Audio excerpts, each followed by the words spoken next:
लाइए, पहले केस की फाइल दीजिए।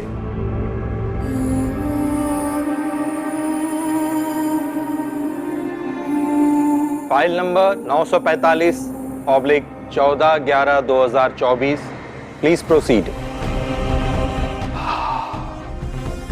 योर ऑनर, ये केस झनक रैना और सृष्टि मुखर्जी के बीच का है। And I need your permission to start the case. Permission granted. My Lord, हमारे जिंदगी में आए दिन बहुत सारे हादसे होते रहते हैं, पर यहाँ इस कोर्ट में हम ऐसे ही कई हादसों और केसेस के साथ हर रोज डील करते हैं। लेकिन फिर भी हमारी जिंदगी में कुछ बातें ऐसी होती हैं जो हमें कभी सुनाई नहीं देती। कुछ बहुत ही दर्दनाक और चौंका देने वाले किस्से। और अब दो वकील आमने सामने हैं और झनक सुनती है ये वकील साहब आखिर क्या पेश करेंगे। पर इस कोर्ट की गरिमा को बरकरार रखते हुए हम जैसे वकीलों और आप जैसे काबिल जजेस की यही जिम्मेदारी है कि हम सच और केवल सच को बाहर निकालकर सही और गलत को अलग कर इंसाफ दिला सके। मिस्टर देबाशीष, आप बात तो बेहद दिल से करते हैं। चलिए, केस की सारी डिटेल्स बताइए। जी योर ऑनर, मुझे इस केस के लिए ये भूमिका बांधनी पड़ी क्योंकि ये केस जितना पेचीदा है उतना ही अद्भुत भी। और आज सही मायने में फैसला तो दो दिलों की लिखी जा रही है कोर्ट रूम में, जहां रिश्तों की ही दलीलें पेश की जाएंगी। ये हमारे जिंदगी की उन बातों में से एक बात है जो हमें कभी दिखाई नहीं जाती,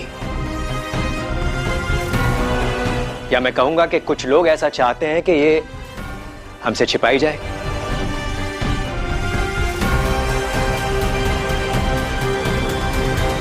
इसीलिए शायद आज इस कोर्ट में ना सिर्फ इस केस से जुड़े लोग बैठे हैं बल्कि कई और लोग हैं, क्योंकि इस केस में माय लॉर्ड सभी को दिलचस्पी है। और क्यों ना हो, एक ही परिवार की दो लड़कियां, मान लीजिए एक का नाम एक्स है तो एक का Y.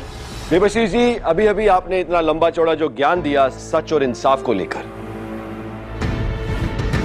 But let me tell you, court के अंदर एजम्पशंस पे काम नहीं चलता, सच चलता है, सच। और जो बात शुभो बोल रहा है सही तो है, तो सबूत भी आएगा ही सामने वक्त आने पर। तो इसलिए please give rest to your X Y logic.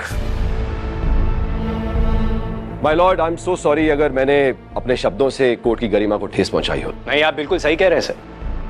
चलिए अब आप ही बता दीजिए इस एक्स और वाई के पीछे के नाम।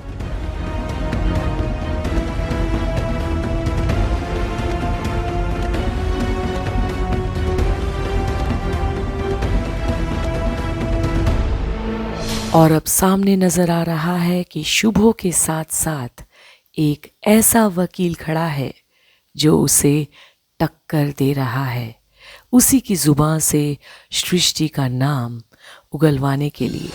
उर्वशी ने सृष्टि मुखर्जी को अपना रोल मॉडल बना लिया था। उर्वशी ने वही सब करना चाहा जो सृष्टि करना चाहती थी।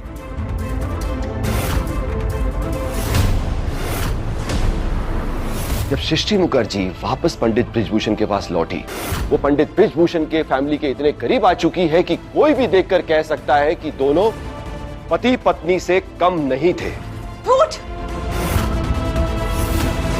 झूठ बोल रहे हैं ये, जैसा भी। हम यहाँ कोई काल्पनिक कहानी सुनने नहीं आए वकील साहब।